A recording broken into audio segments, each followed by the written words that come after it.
Buffalo, where James Cook and the Bills have reached an agreement on a 4-year, $48 million contract extension that includes $30 million guaranteed. That's the most guaranteed money for a running back in the last 5 years. Cook spoke to the media today.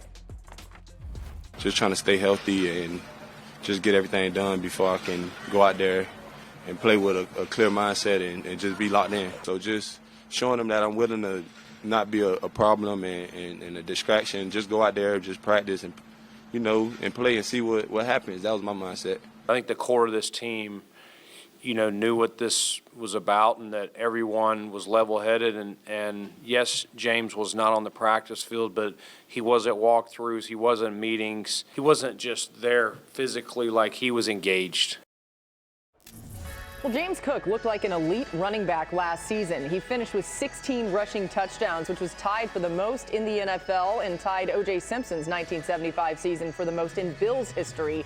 He scored a touchdown on 7.7% of his carries, the third highest rate by a running back over the last 20 seasons. And he had 4 rushing touchdowns of 40-plus yards, which is tied for the most in a season since 2010. It's been cool, even doing Bills games over the last couple of seasons, seeing how Josh Allen has gotten to trust James Cook a little bit more, too. Mina, does having a back like James Cook change how defenses play the Bills? Absolutely. I think when defenses face Buffalo, they're first worried about Josh Allen. That's in every way, right, as both a passer and a rusher. And then the second thing they worry about is the Bills' rushing attack, more so than any of the pass catchers. This was an excellent run game, as illustrated by those stats. The Bills faced the 4th highest amount of single high coverage in the NFL last year. Teams were routinely dropping in a safety into the box to try to stop the run. Now that James Cook is locked up, and he's part of a committee there, but he is, in my mind, certainly the best back that they have. Okay, do they have pass catchers who can take advantage of those one-on-ones? The Khalil Shakir injury looms large in that regard. But James Cook being locked up, I think, signing him to this contract ahead of the season, getting that drama out of the way, huge for Buffalo, huge for this dominant Bills rushing attack. And it's big because it completes an offseason in which their goal was to take care of their own guys, homegrown talent. And when you look at Greg Rousseau and Khalil Shakir and Benford and Bernard and, of course, Josh Allen, they all signed extensions. We were waiting on Cook. To get this done now is huge. You have your completed set. You've got the Infinity Stones. And this is where it's, all right, we've got our full arsenal. Whether or not we're great at wide receiver or we have some questions at different positions, this is our guys, and they're all available, and they're all going to be on the field. I would add this. We talked a lot about what Cook wanted and whether he was going to get Saquon or Derrick Henry money. He doesn't get the average per year then. But this contract, just doing the math on my own little, whiteboard over here, he does get more cash flow than what Saquon signed for as a free agent last offseason, and the same as what, Josh Jacobs did last offseason. So $12 million a year, $30 million guaranteed. Everyone can go home. The agent can feel great. He did his job, could pat himself on the back. And now we're not even at, mid-season of August, and we've got the whole team ready to go. And Mike T, I look at it, I'm like, all right, Bills, no excuses now. And by the way, Mike T powering through some difficulties over here with the audio. Nobody would ever know if I didn't say it, but I just wanted to say it just in case.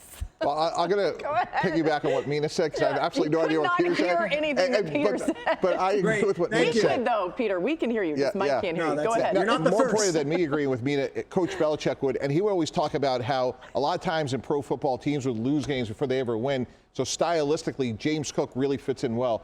Fewest interceptions by Josh Allen in the league, 3rd fewest sacks. So this is really an extension of how they want to play.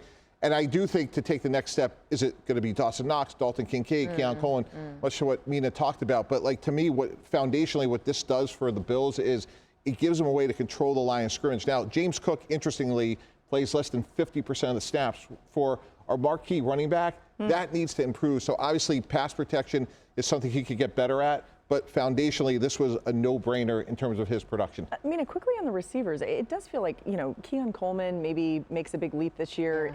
You mentioned that. Is there anybody else that makes sense to really step up? Kincaid's the one that, if I'm the Bills organization, I really want to take that step forward because, I talked about the Bills facing a lot of single high. They need someone who is their answer versus man coverage. And he was that player in college. He was this pass-catching tight end who could stretch the seams. He could work vertically, use his unique athleticism and the ability to track the ball, make contested catches. He had it all. He just kind of hasn't put it together in the NFL. Some of that's health related. But if he can take that leap, I think that gives them the answer they've been looking for. All right, so we wanted to, have some fun because what is today? It's August 13th, and Mike T's over here stirring the pot with trade proposals. You have one that specifically relates to the Bills.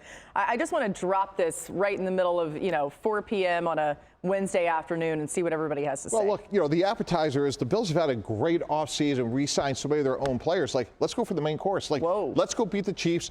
Let's go trade for Micah Parsons, guys. Let's give up 2 first-round picks and Ed Oliver. What do the Cowboys need? They need everything, but they can't stop the run.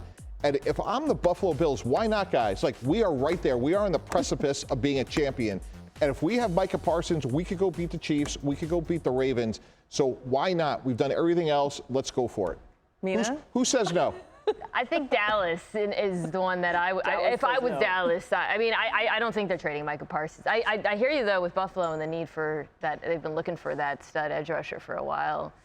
Peter was shaking his head, yeah. Yeah, you think the Cowboys take this deal?